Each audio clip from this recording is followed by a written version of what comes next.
After studying this module, you shall be able to know about the methods of age estimation from teeth and difference between temporary and permanent teeth.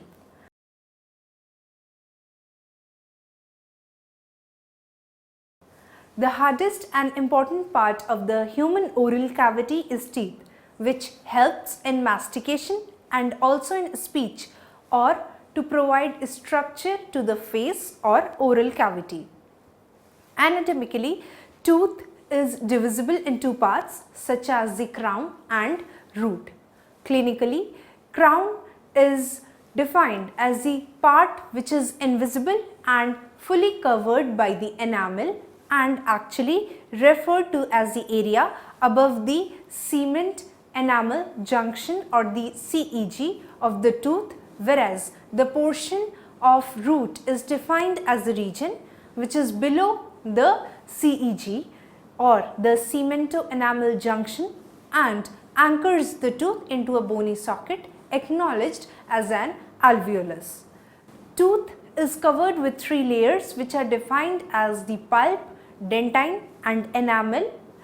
Enamel is the outermost layer of the crown which provides hard and non-porous cap over the dentine and it is made up of hydroxyapatite. The pulp is the important layer for forensic expert because it is the region which is composed of soft connective tissues which is present in the middle of the tooth and odontoblast or the stem cells from the dentine of the tooth at the edge of the pulp and helps the expert in individualization by the DNA fingerprinting technique. Dentine layer is mineralized layer of tissue and is basically that layer which covers the pulp. This layer of tooth is very porous which allows flowing of all the nutrients and minerals produced in the pulp to spread through the tooth. Estimating age or establishing identity plays a crucial part in forensic analysis. Identification here means the recognition of an individual based on certain physical characters which are thought to be unique to that particular individual. Identification of any living or dead person can be established by the data such as race and sex, age, stature, complexion and features, fingerprints, teeth, handwriting, speech and voice.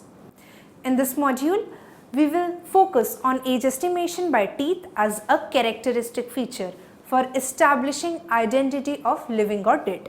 Age estimation is an important aspect of the forensic odontology. It is also used in the case of living persons when their age is disputed. While other methods are also in place to estimate the age of the individual, however, teeth are considered better in comparison to the bones. Age of the dentition is one of those aspects of physiological development that is uniform from the age of infancy till late adolescence. Now we will study about human dentition and the age estimation.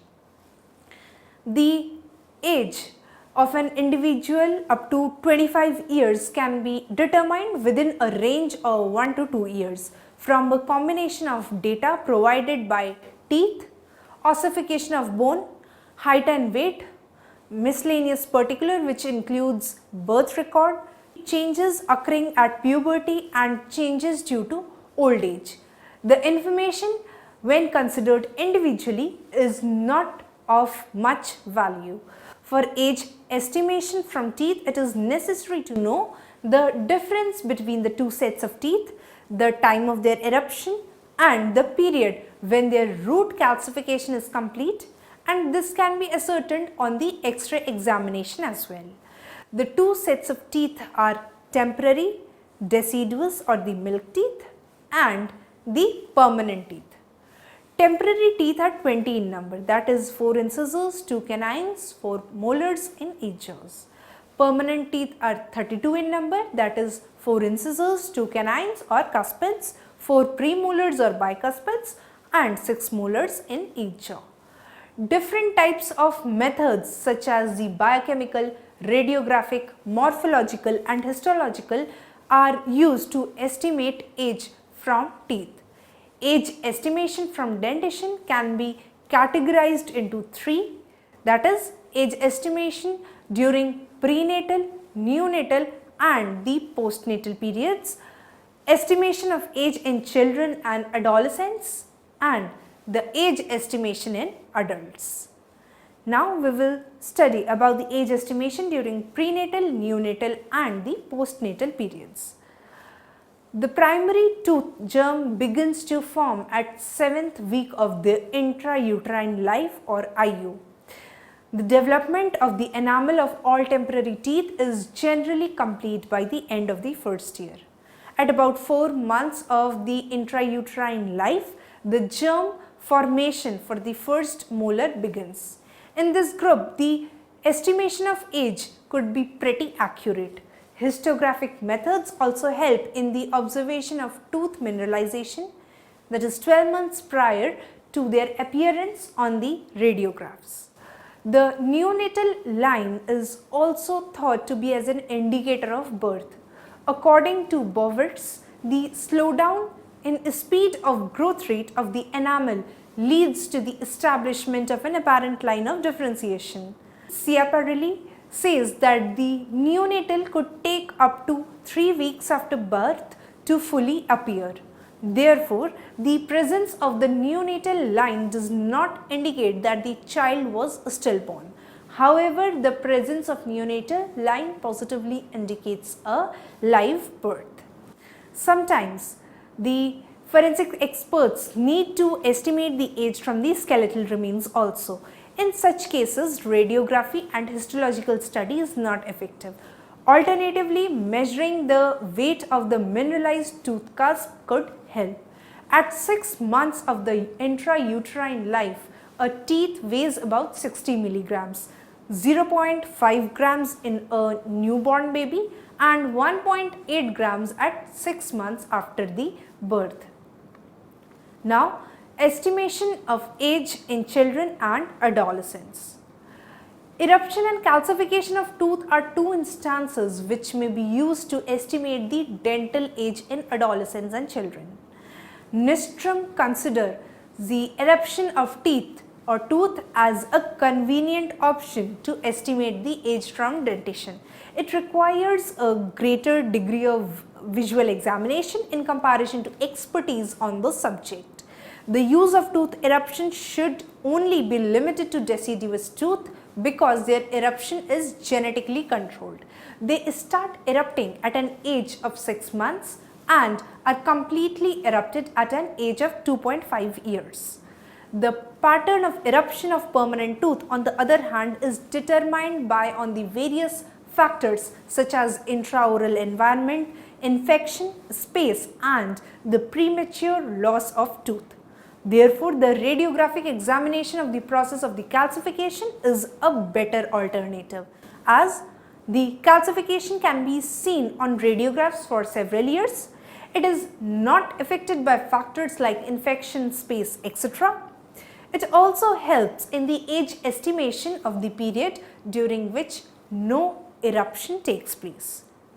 Even an inexperienced odontologist could easily use and master this technique. Therefore, for the first 2 decades of life, the study of calcification is taken as one of the best indicators of age. Some of the other methods that are used for this purpose are, first is the Shocker and Masler's method. They have explained 20 gradual stages of development of tooth starting from 4 months of intrauterine life till 20 years of age in the form of charts. These charts can be directly compared with the radiographs. Later, Ubilacker worked on these charts and included data related to the population studies. Differential development in males and females was also included, including the amount of variation. Bowers advises the use of modernized Ubilacker charts as the earliest form of the charts that had some drawbacks. Next is Demirjian's method. A notch-up system for the estimation of age was developed by Demirjian and his co-workers. the development of 7 teeth of the left mandibular was divided into 8 stages for each tooth named A to H. Here the third molars were excluded from the system, and later on Charlotte and Emergian, by further experimenting, decided to include them. A maturity score is assigned to each tooth which correlates to its developmental stage. A total for the entire 7 teeth is taken and plotted on an age conversion table. Keeping in mind the structural variation in males and females, the authors devised separate scores and tables for both the sexes. Next is use of third molars for the age estimation process. Though the third molar could be a good indicator for age between 16 to 23 years, after the development of the rest of the dentition, still its authenticity is always questionable because of greater variation in their morphology, position and age of formation. Based on the work of Kohler, Gunst and co-workers pointed out that by using a specific formulae, it can be said that whether an individual is of 18 years of age or not.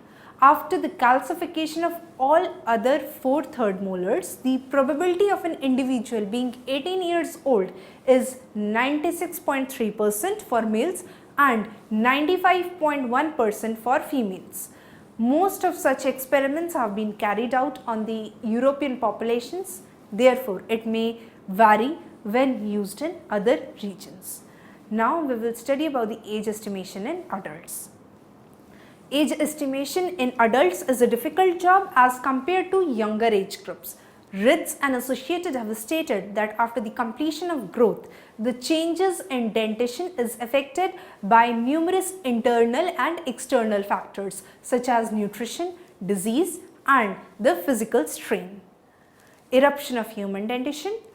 The time of eruption of teeth gives a good indication of age up to 18 to 25 years, but there are variations depending upon the dietetic, geographic and other factors. In general, as compared to the permanent teeth, the temporary teeth are smaller except the molar, wider, more constricted at the neck, junction of the crown with the root and have jagged edges. The difference between the two sets of teeth and the approximate period of their eruption and root calcification has been shown in this table, where on one column we have the temporary teeth and on the other column we have shown the permanent teeth. So starting with the temporary teeth, it is small, narrow, light and delicate, which are longer than the permanent premolars replacing them, whereas in case of permanent teeth it is big, broad, heavy and strong. In case of temporary teeth, crowns are china white in color. In case of permanent teeth, it is the crowns are ivory white in color. In case of temporary teeth, the junction of the crown with the fang often is marked by ridges, whereas in case of permanent teeth, it is the junction of the crown with the fangs are not so marked. In case of temporary teeth, neck are more constricted, whereas in case of permanent ones, the necks are less constricted. The edges are serrated in case of temporary teeth, whereas the edges are not serrated in case of permanent teeth. The temporary teeth has the anterior teeth vertical, whereas in case of the permanent teeth, the anterior teeth is usually inclined somewhat in forward direction. In temporary cases, the molars are usually larger, their crowns are flat and their roots are smaller and more divergent, while in permanent cases, the bicuspids which replace the temporary molars are usually smaller, their crowns have cusp which sharply differentiate them, their roots are bigger and relatively straight. Now, in this table, we have shown the temporary teeth, wherein when one column we have shown the temporary teeth, their eruption time on the next column and the complete root calcification age in the third column. Starting with the first, that is for the central incisors, the eruption time is 6 to 8 months, and for complete calcification 1.5 to 2 years. Next is central incisors. The eruption time is 7 to 9 months, and for complete root calcification time needed is 1/2 time to 2 years. For lateral incisors, eruption time needed is 7 to 9 months, and for complete root calcification it is 1.5 to 2 years. For lateral incisors, eruption time is 10 to 12 months, and for root calcification it is 1.5 to 2 years. For the first molars, eruption time needed is 12 to 14 months, and for root calcification it is 2 to 2.5 years. Next, for canines, eruption time is 17 to 18 months, and for root calcification the time needed is 2 to 2.5 years. For second molars, eruption time needed is 20 to 30 months, and the root calcification time is of 3 years. Generally, temporary dentition begins about the 6th month and is completed by the age of 2.5 years. The average child is expected to have 8 teeth at the age of 1 year, whereas 16 teeth expected at 1.5 year and 20 at 2 to 2.5 years. The temporary teeth begins to shed from the 6th to 7th year after the eruption of the first molar behind the second temporary molar tooth. The period of mixed dentition continues till the age of 12 to 13 years. Now students, in this table we have on one column the permanent teeth, the eruption time on the second column, and the complete root calcification on the third column. Starting with the first, it is the first molar. The eruption time needed is 6 to 7 years, and for root calcification it is 9 to 10 years. Then the central incisors, the eruption time is 6 to 8 years, and for root calcification it is 10 years.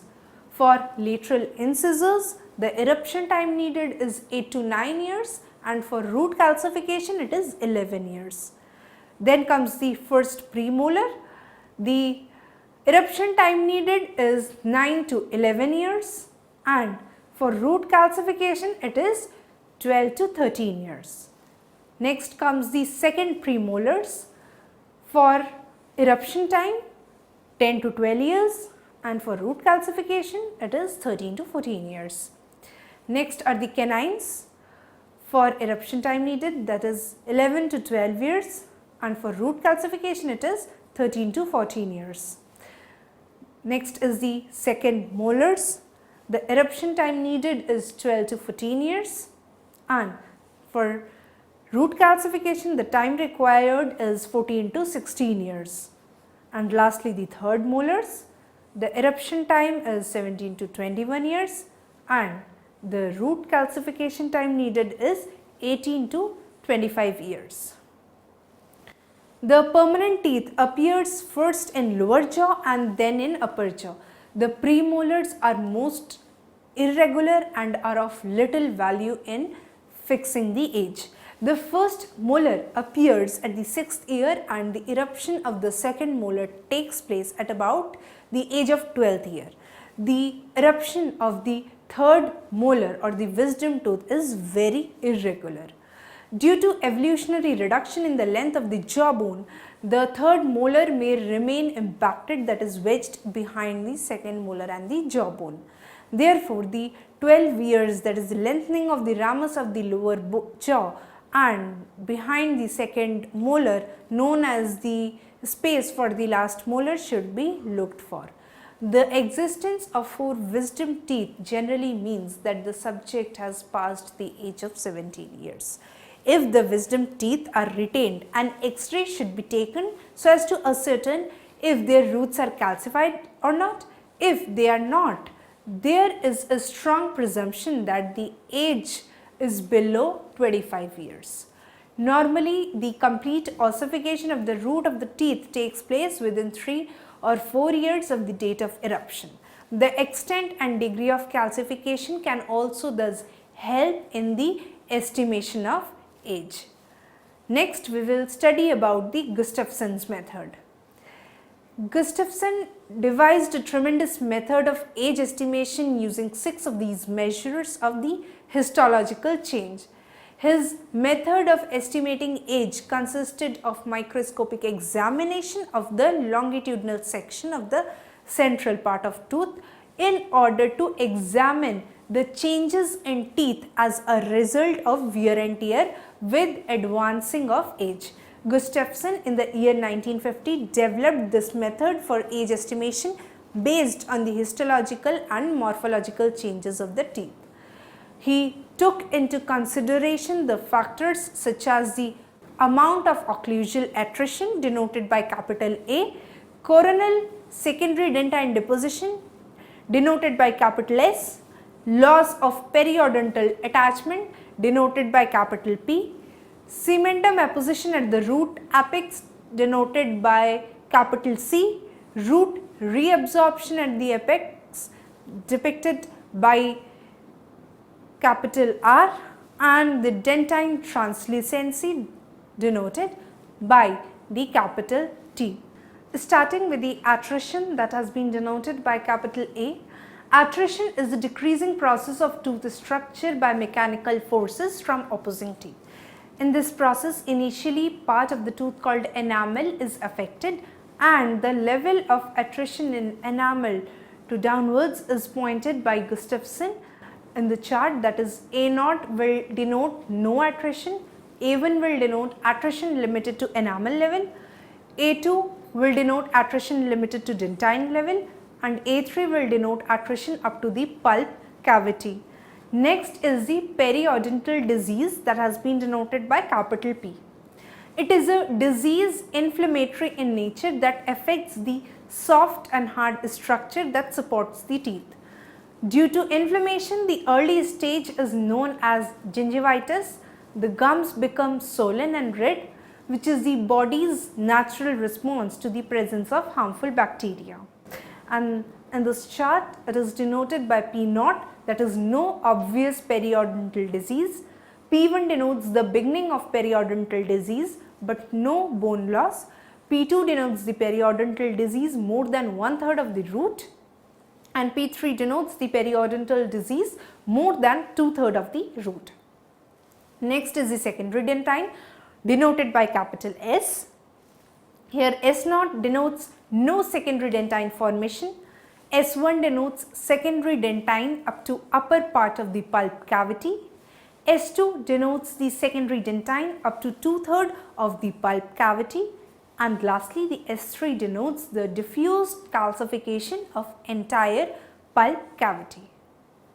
Next is root translucency, that is denoted by capital T.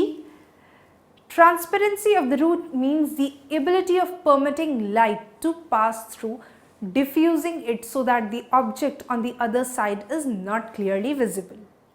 According to the root translucency chart, that is denoted by capital T, T0 denotes no translucency, T1 denotes the beginning of translucency, T2 is translucency more than 1/3 of the apical root, and T3 is the translucency more than 2/3 of the apical root.